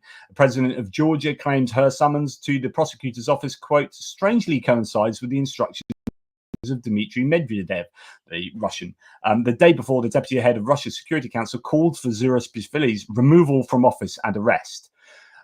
This is super worrying. I'm super worried about Georgia, actually. I don't know how one can reverse what Georgian Dream have done. And I think they possibly have lost democracy unless there are violent protests. Yeah. they need to protest the same way it was done in Ukraine, and that is do not go home. Mm, That is the big difference. That is why Maidan yeah. protests were not, Stop the crushed by the country. government. Stop the Yeah, country. it was literally they were just camped there. People were smuggling in food and medical supplies and things like that, and they just wouldn't go home because they saw it as such an important thing, to stand up for their country. Then you say like the Russian protests that happened over when Putin, the last protests when Putin was it 2012 or something like that, the protests against him then, and, Yeah. and the Russians were saying, but we had like a million people protesting. Yeah. It's like, yeah, but you went home at night. Yeah. Yeah. You can't go home. Yeah. So Georgia could actually turn that around. I know lots of Georgians, Eh, and they are especially awesome actually people. because it's a relatively small country. So, Yeah. given that actually the amount of protesters you saw as a percentage of the country far outstripped the Euromaidan protests. If you think about it, like the Euromaidan protests, as amazing and impressive they were, as a percentage of 44 million, like Georgia's Mm, only what 3 million or something, and you had a mm. similar size protest over the last few protests of foreign agents law. Yeah. You imagine that amount of people stopping that country, you would bring the country to absolute halt. Yeah, And Russia doesn't have the manpower to agitate in Georgia yeah, again. Maybe you can throw in a couple of hundred or maybe 1,000 or two, yeah. thugs, but after that, there's not much you can really do. Yeah. So. This is really good news. A Finnish guy and other Finnish people in my threads have been talking about this, so it's great that it's filtering through to the media. In an unprecedented move, Finnish authorities have started confiscating Russian Federation property in Finland. Over the past week, confiscated properties include locations in Åland and close to the military base in Helsinki, amounting to several $1 million. That's really good news. And Finland seizes $40 million of Russian properties in Finland to hand it to Ukraine. All EU countries should be doing this en masse, says Jay in Kiev. In answer to this, what was claimed there. So I don't know if that number's correct, but you get the points. That is really good. And again, goes back to this idea that the Nordic countries are properly stepping up. And to add a little bit to kind of what Finland are doing, they finally formally charged the Russian Torden Jan Petrov from DSHRG Rusic. This is this group online initially that are basically fascist. And he's been charged with war crimes in 2014 to 2015. It is in particular about the murder of at least 22 Ukrainian servicemen. So Nexta reports Finland has filed war crimes charges against the ex-commander of the neo-Nazi Rusic group, Jan Petrovsky, Vojislav Torden. Petrovsky was detained back in July 2023. Ukraine demanded his extradition, causing Rusic fighters fighting against Ukraine to declare they would not fight until Russia secured their commander's return home, but were eventually forced back into action. In December, Finland's Supreme Court refused Kyiv's request for the military officer's extradition, doubting that he would be given a fair trial and humane conditions. According to Yale, Petrovsky is implicated in the killing of 22 Ukrainian POWs and seriously injuring 4 others. The investigation is based on the results of the interrogation and video materials collected on the web, but has not yet been specified which clips and events are in question there.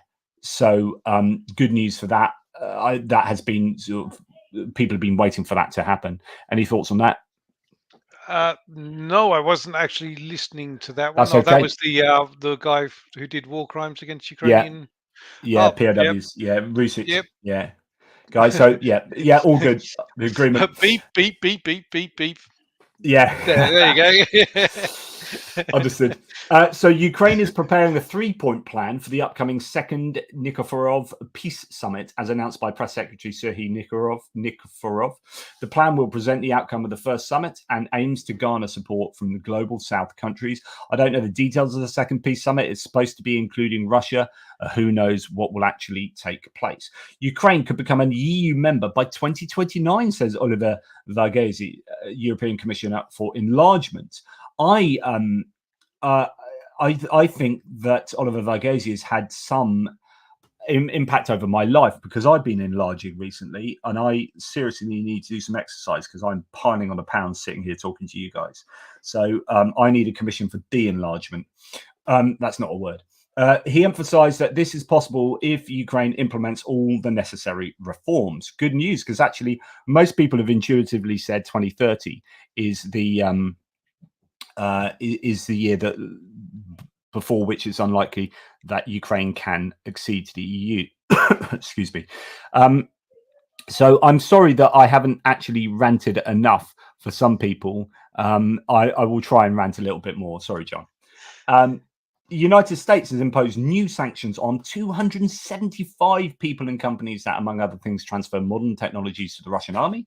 According to the US Treasury Department, I think the US Treasury Department is doing an amazing job. The list also includes several deputy defense ministers, including Anna Civilova, who is called Putin's niece.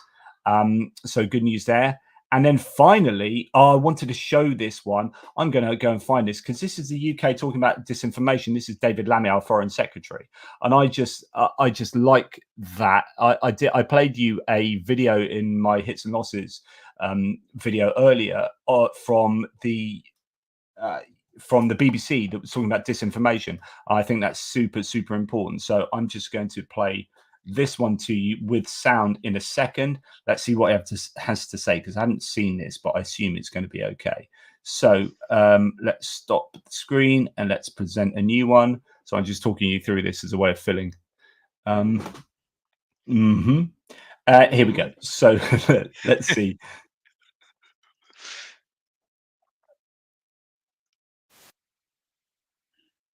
No volume. Is there no? Not for me anyway.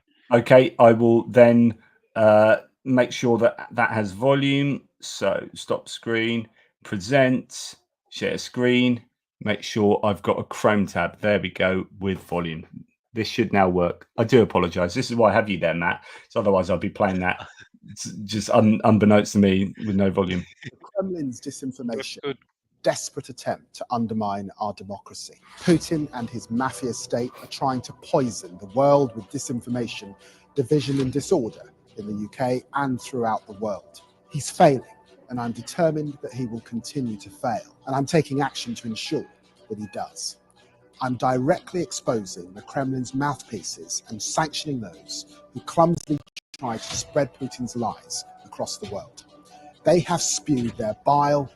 I'm going to stop here and I'm going to bloody rant. And I'm going to rant because this is good, right? This is freaking good. David Lammy is saying the Russians are spreading evil bile. Like he's saying they're spewing their bile. You can't get stronger rhetoric coming from the foreign minister saying that Russia is impacting the Western world and the UK with their disinformation aimed at interfering with our electoral processes, etc., etc. And you have JD Vance on the other side of the world when asked what he would do about Russian interference in the election, said, "Oh, well, just videos," and then just didn't answer. And I had my rant about that the other day, and he was directly answered about that. And instead of answering, he said, "I think the bigger question," and then asked another question to the interviewer, well, to himself that he could answer. So the interviewer asked again, and he said, "Oh, well, no, I think and then he asked himself another question. She's like, "No, what are you going to do about Russian disinformation?" And JD Vance eventually said, "Well, something that's appropriate, but then we can't really decide what's appropriate, blah, blah." And he just fudged out of it completely. And it was the greatest non-answer. And here you've got David Lammy saying, "I'll tell you what I'm going to do, X, Y, and Z." And these guys are spewing bile. And, you know, listen to this rhetoric where he's talking about what Russia are, who they are. Kremlin's disinformation is a desperate attempt to undermine our democracy. Why couldn't JD Vance freaking say that? Why could he not say? Because I'll tell you why he couldn't. It's because they are undergirding the Trump Vance ticket in their disinformation attempts. And of course, you know, he's biting the hand that feeds him. But at least he could communicate at least some kind of paid lip service to that. But he couldn't even do that. Disingenuous plonker.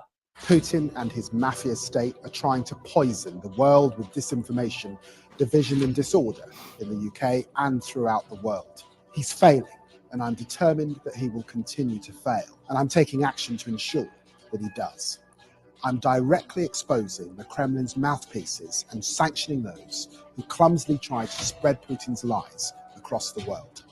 They have spewed their bile on Putin's orders in a desperate attempt to undermine support for Ukraine, from trying to create deep fakes to inciting failed protests across Europe. But their efforts will keep failing. The UK, united with our international allies, has stood with Ukraine for 2 years. We stand with them still. It is my personal mission to constrain the Kremlin and apply relentless pressure against all elements of Russian malign activity. Last week, it was the illicit Shadow Fleet, previously using barbaric chemical weapons in Ukraine, and malicious Russian cyber gangs like Geopolitical. By shining a light on Putin's murky activities and punishing his puppets, we will constrain the Kremlin. How freaking cool is that? How cool is the music with the UK government behind it? We're gonna they're Putin's puppets and lies, but I just want to get in there and high five him. This is the kind of rhetoric I want to hear now, as long as it's backed up by real actual action. But like, I'm so fed up of people pussyfooting around and not even like, oh, they're just some videos that are being done. But you know, the more important question is, shut up, J.D. Vance. Go and learn some history. Understand the threat, what the threat really is from Russia. Do your due diligence and stop being a spineless twit. so this is what Data Relay says, because Vance has no education regarding Russian history, etc. I think there is, or he's just sucked up, he's drunk the Kool-Aid on the Russian propaganda. Vance can't say it because they would stop funding him. So yeah. Anyway, enough of JD Vance. I need to look after my heart rate. Any thoughts on that? I was actually, when you were going through that rant, and please forgive me, all the American viewers here, if I did some videos urinating on the American flag or burning it, I can't remember what's actually legal in America, and posted them and did videos like that, JD Vance would actually have something to say against that. That would be, oh, you're doing bad things against the American flag or whatever. But someone actually sitting there and supporting the Russians in everything that they're doing, it is just sickening. It's a. I was. I'm making this JP rant my new ringtone. No, that's Alice. Alice Hello. is something the best one for your ringtone. I don't know if you've ever seen that one. I miss you. You actually went Oh, you cut went out. dead. Yeah, you cut Oh, out. So, that's say cool. that again. Don't worry. Don't worry. It was me just getting a plug for Liverpool in there. Oh, Um, I think I was having a rant about JD Vance, but look, you know how I feel. Everyone knows how I feel. yeah. This someone just talked about this, and someone said, "Have you seen the North Korean prisoner that's been?" I have. I caught this before I went live. I haven't read through what it says here. What I'm going to do is just read this to you. I'm going to do the playback speed, see if I can read this quickly. So this is a North Korean POW that has been captured as a result of I think a failed attack. So there were about 40 of us, but all are dead. I'm left alone. I have nothing left to lose, he says. And Russian dogs rushed us to attack. The enemy covered us with artillery and drones. Baba Yaga, demon from hell. My brother Kim and Minho died instantly. Kim's head was blown off, and I was hiding under their bodies. The Russian promised that we would build fortifications and guard the objects, but they sent us on an assault in the Kursk region. The Ukrainians killed everyone. The blame for their death lies with the Russian army and President Putin. He deceived our great leader, the sun-faced Kim Jong-un. This is a real meat grinder. There's no such thing even in 50 years. My grandfather talked about the war, the war is a real hell. The Russians did not provide us with anything. They threw us into an assault without prior intelligence, without ammunition, without normal weapons. He says the Ukrainians have great combat technologies that the Russians do not have. We were used as bait. So the question is going to be, how is this definitely what he thinks? Is this primed by the Ukrainians? I don't know. I presume this is genuine. President Putin, your army is weak and will lose this war. Our brothers died because of the chaos in your army. It's not a war, it's a slaughter, he says. I mean, it does sound conveniently quite knowledgeable about the situation and damning of Putin, but then that's also understandable. I survived by chance, but they were not going to evacuate me, but I was able to get out on my own, he says. The Russian commander told me that I betrayed my country because I did not die in battle. They treat fighters like disposable wooden rice sticks. The Kursk region is no longer Russian. The Russians cannot force out the Ukrainian army. It is entrenched and has powerful forces. The Russians use us for a job that they must do by themselves. They have huge losses. That's why they throw us in the assaults, he says. And again, it does sound quite convenient. This is a trap. Yeah, it does sound quite scripted, doesn't it? This is a trap. I saw mountains of corpses. The Russians do not take them from the battlefield, burning machinery and human flesh everywhere.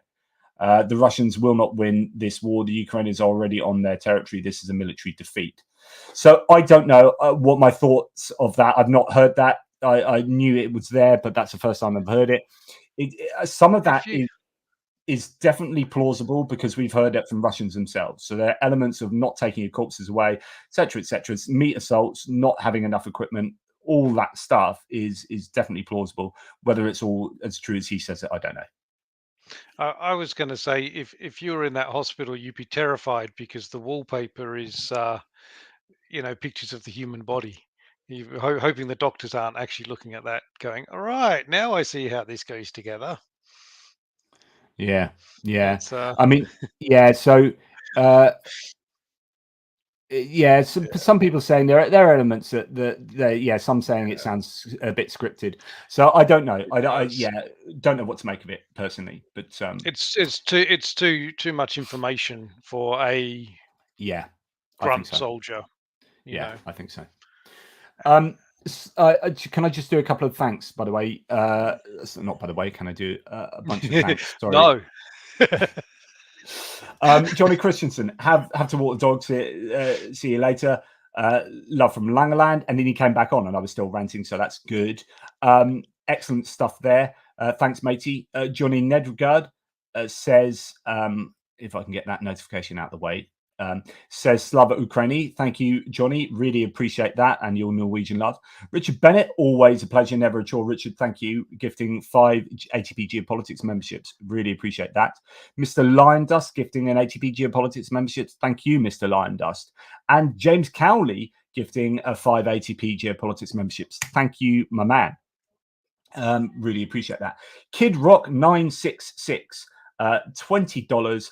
Thanks for all your hard work, JP. I watch hits losses every day as part of my morning routine with my coffee. Absolutely. I mean, you're a little bit wrong. I mean, it should be a cup of tea, but well, I'll forgive you that. I presume that's tea. That's coffee there. But nonetheless, thank you for inviting me into your head every morning. It is a great place to be, I'm sure. I don't know. I don't know what it's like to be in someone's head. But Kevin, thank you for gifting 5 ATP Geopolitics memberships. You absolute legend, as ever. And Cheryl says, could we get Discord notifications of live streams? I think they are active, but they are a little bit iffy. Sorry, Cheryl. And by the way, Cheryl, I know that Da Vinci wanted to contact you because he wanted to know if you wanted one of the NAFO patches, and he's happy because he's got several. He's happy to send you one. Anyway, Da Vinci, hopefully that was okay for me to say that. And then Johnny Christensen comes back and says, oh, hey, I'm back. I hope JP's been ranting a little bit. Never enough. Can I add it in there? If you want, I can set up a automated like emailing list or something like that can spam out before you live stream if Discord's having problems with it. I know a lot of us are getting problems, and I know you've probably got a lot of email addresses, but I can set up a website where people can put in their email addresses and it'll just spam them. I think so. I think Benny Pie can sort out automation there because he does AI automation. So I think he's looked into that. And Grimsoft, by the way, I don't thank Grimsoft enough because he does the Discord server, and I'm not on there nearly enough, very rarely, and it's just because I don't have enough time. I need to get on there more and just be more present. But I think it should be cool. But thank you very much, mate. Were there any questions in a live stream or anything that you think we should talk about? I am going to have to go fairly soon. Was that to me or to chat? That's to you. Sorry. Or anyone willing to answer. Anyone who can type quickly. Yeah. No. I just from my point of view, I just like to thank everyone in the community who eternally supporting Ukraine. They don't actually get enough credit for what they're doing, and that people of Ukraine are always surprised when I talk to them that the outside world is supporting them so much. So let me just get this Liverpool logo up in here. There we go. What can I say? Play out, Pompey, play out. So yeah, it's greatly appreciated from everyone that I speak to all the time about it. So I just pass that on. And do you know what, the NAFO campaign was just an absolute marvel, and just another public thank you to all the people who kindly donated to that. It was incredible. And it won't be the last thing we do. I've got eyes on maybe raising, as I mentioned, raising money for a quad for a unit, and that'd be great. But yeah, here you go, Benny Pie. I need to build a Discord bot for ATP Geo. We'll add live. This is he speaks another language, Benny, but I really appreciate him for that. He speaks in tech, and and he's amazing. So thank you. Oh, I'm getting called by Manchester. I just got a question from JK here asking about defensive structures, and all I can say is I've been told that some have been being built, or a lot have been built, but they're not near the front line. They're, because they're just going to get bombed every day if they're built, within 40 kilometers of the front line. So that's it. So there is quite a lot of gap, if you like, quite a lot of land before you get to those, and that's land that basically Russia can help themselves to if they've got the manpower in order to do so, much more so than had they met the actual formal big fortifications. I'll just quote Johnny here. He says, "Go Liverpool." Yeah, no, I wouldn't quote that. Anyway, right. On to more correct things. Yes, so you are right. The fortifications are a lot further back, I think, than people anticipated or understood. And so when there are these breakthroughs, there is a lot of land before you reach them. But the question is, when you reach them, are the Ukrainians able to hold them? And and there are still manpower issues. There's still all these problems. I've got the mapping ready to go, but I might have to do that. I'm not going to be able to do that. Will be drunk tonight. This is just a fact of. I'm sorry to admit that to people because I don't condone drinking. But there is a very minimal chance of me being able to do my mapping with a skin full of bevies and a belly full of curry. But what are your final thoughts, Matt? I was just going to say defensive positions aren't going to hold. Fabs are just going to be dropping on them. Keep harassing your MPs or your representatives, whatever country you're in. Get that support to Ukraine, the actual support that it needs. Yeah, absolutely. Yeah, and vote accordingly. I don't want to be too partisan here, but I think there's only one option. If Ukraine's your thing, and international politics is your thing, in terms of the US, I'd say there is only one option. I am deeply worried about Ukraine's lot if the Trump campaign wins. I am slightly confident that Harris will win. I know that lots of people are saying all sorts of stuff, but the reality, I think, on the ground is that the female vote, and this is a bit of American politics here, but the female vote in the early voting is, I think, 10% above the male vote and skews very heavily Democrat female. I think females will be undercounted in polls, and I think young people will be undercounted in polls. And I think there is an enthusiasm gap between the two parties, and I think that will translate into voting. And I also think that there will be a reflection of the hundreds and hundreds of Republican lawmakers who are presently endorsing Harris, and that's included Arnold Schwarzenegger yesterday. That included another couple of like mayors and people in prominent positions who have endorsed Harris. And I think that it will be impossible for that not to be reflected in the rank and file electorate, and therefore you will get a leakage from the Republicans. So when you look at the early votes and you're thinking there's 100,000 Republican early votes, I'd say 10% of that might well be voting for blue. And so therefore I just think that the polls are looking slightly better for Harris now than they were a couple of days ago. I think you've had some things that happened that would, I think her closing argument at the eclipse was very eclipse in Washington was excellent, and his closing statement at the Madison Square Gardens was poor in terms of strategy and looking to attract and unifying. He had 5.5 hours, 6 hours of people banging on, most of it for pretty offensive, or a lot of it offensive, and she had a half an hour statement that with a great crowd that was on point, and everything she said was just absolutely nailed it. And so, but it's whether people hear X, Y, Z. Anyway, from an American politics point of view, I actually think people might be surprised. I think there is a case that she could win a little bit more handily than people have been anticipating for the last couple of weeks. Although there's also the case that you can easily make that it'll be really, really freaking tight, and it could go either way. But I think personally she's got Michigan, Wisconsin, and probably Pennsylvania now. Certainly Michigan and Wisconsin tied up. She might lose Georgia and Arizona, but North Carolina's looking all right. Anyway, point is that I think she's got more pathways to victory than he does, and at the moment, and I think if I was to be a betting man, I would put a bet on her. But it is also really tight. And so, yeah, that's my synopsis of where it is with American politics. And I don't know if anyone at all agrees with that. I think JK just got a bit confused. He said Trump is going to win by a long way. JP ? Where are you hearing this? Just go and look at the early voting data. Just go and look at the internals. Do you mean Trump or Harris? He says Trump is going to JK is saying Trump will win by a long way. Just so one of the things, and I did this in my video earlier, just to get on a bit of American politics while you're here.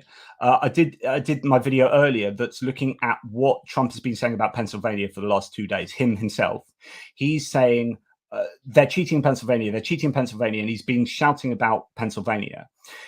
And the reason is because the internals, as I believe them coming in from Pennsylvania, are looking very good for the Democrats to take Pennsylvania. And whoever takes Pennsylvania wins the election, would be my opinion, because it has 19 electoral college votes and it is the main pathway to victory for either side. Now, you then had Cernovich coming out later, who's a deep MAGA, super MAGA guy, saying exactly that. It's not looking good for Pennsylvania, and he said the female to male voters are well outstripping them. The females are well outstripping the males, and that's not looking good. So if Cernovich is saying that, and he says if that's the case, then Kamala Harris wins Pennsylvania, and if that's the case, if she wins Pennsylvania, then she's got a really good chance of winning the whole election. So when you start piecing together some of these internals and things going on underneath, people concentrate on betting markets. The betting markets at the moment, like poly market, means nothing. It's a Caribbean-based crypto market. Americans can't bet on it. It's owned by Peter Thiel, who's a tech bro, who's a guy that funded Vance into the Ohio senator role, and poly market is being gamed probably by Russia even. So if you're worried about betting markets, don't just concentrate on them. Just look at look at the early voting data, look at other data points that suggest that actually the idea that these polls are really close, that you've never had a polling that has been wrong 3 times in a row. So the undercounting for Trump in 2016, 2020 will have been corrected this time round. And if it's not corrected, then it will be unprecedented. And you remember in 2022, you had Biden undercounted, although it wasn't a presidential race, that was a midterm. So anyway, just be careful about just concentrate on the polls. Look at early voting data, and look at the crosstabs in the polls, and look at intentions, and look at enthusiasm. There's a massive enthusiasm gap. So I could bore you for a lot longer, and I've probably lost an awful lot of viewers already. I just want to add off topic. Darren's asked me twice if I've heard about the tanks coming from Australia, and no, we just know what is 49 coming, and Australia usually doesn't actually let us know when deliveries are going to be. They usually send us videos of them landing or being put on a plane after they've already arrived in Ukraine. So yeah, if that answers Darren's question. Yeah, and that's really good news from Australia for that. On Australian sports bet, Trump is paying $1.53, Harris $2.61. The thing about betting in the international markets is entirely dependent on what you know about what's going on, and the mainstream media in the US is completely continually talking about how tight it is, and actually dooming Harris, and talking in a way that completely explains how an international betting market would have have Trump more likely to win. But I mean, just look at the result. Look at the polling, CNN polling that came out yesterday. So you had Wisconsin up for is it Wisconsin up 6 and Michigan up 5 for Harris? I mean, that's huge. It had Pennsylvania tied. But when you start looking at the other data about Pennsylvania, I think Pennsylvania is in a good position for Harris, and that's all you need to know. If Harris wins those 3, she's won the election.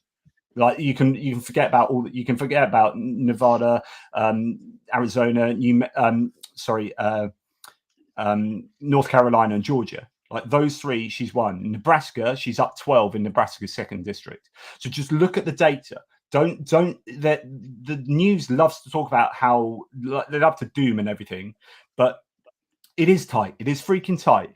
But there are apparently like the what's called GOTV, the Get Out to Vote movement on the ground is non-existent for the Republicans. They outsourced it to the America Super PAC, which is Musk's Super PAC, to do the door knocking, and he outsourced it to another set of people, and no one's doing it. So there are certain towns where no one's been seen door knocking for Republicans, and the Democrats have used their tried and tested networks, and they are on fire. It's particularly in the northwest, in the north, Michigan, Wisconsin, and Pennsylvania. There's a ground game that is really, really going well. So they're outspending, but they've outraised the Republicans. They have worked them on the ground.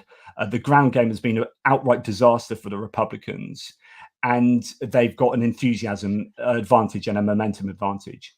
So, and Trump has just lost the Puerto Rican vote, pretty much. And you've had Nikki Jan came out yesterday, who endorsed Trump at the rally, and is now at a previous rally has now come out and taken away his endorsement.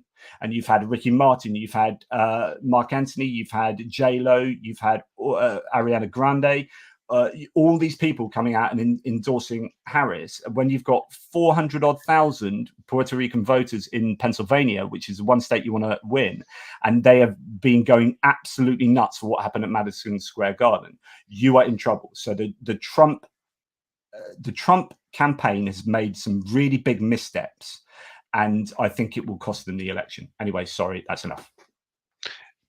And thanks, Tim, for gifting 5 memberships. Just in the middle of your rant there. But what was that? Sorry. Just thanking Tim for the 5 memberships that he just gave. Thank you, Tim. Yeah. So thank you, Tim. That's really kind of you. This is a problem when I rant, but it's going to be close. It's going to be close. But I do think that there is a bit more enthusiasm that is being understood, if you like, understood. All right. There you go. Anyway, thanks everyone for all of your support. And I am going to probably see you next tomorrow as we do more videos. But in the meantime, Toodle Pips, I really appreciate all of your support. Keep supporting Ukraine and keep supporting all of those amazing charities that and people just working to get drones and everything out to the front. There are so many ways that if you've got a spare dollar, that you can help Ukraine, definitely. Yes, and thank you to Matt's down the line. Slava Ukraini. Sorry, Herum Slava. My brain's gone. Jesus. It's all right, mate. It's late. It's late in Australia. Take care, everyone. It's 12:30. Yeah.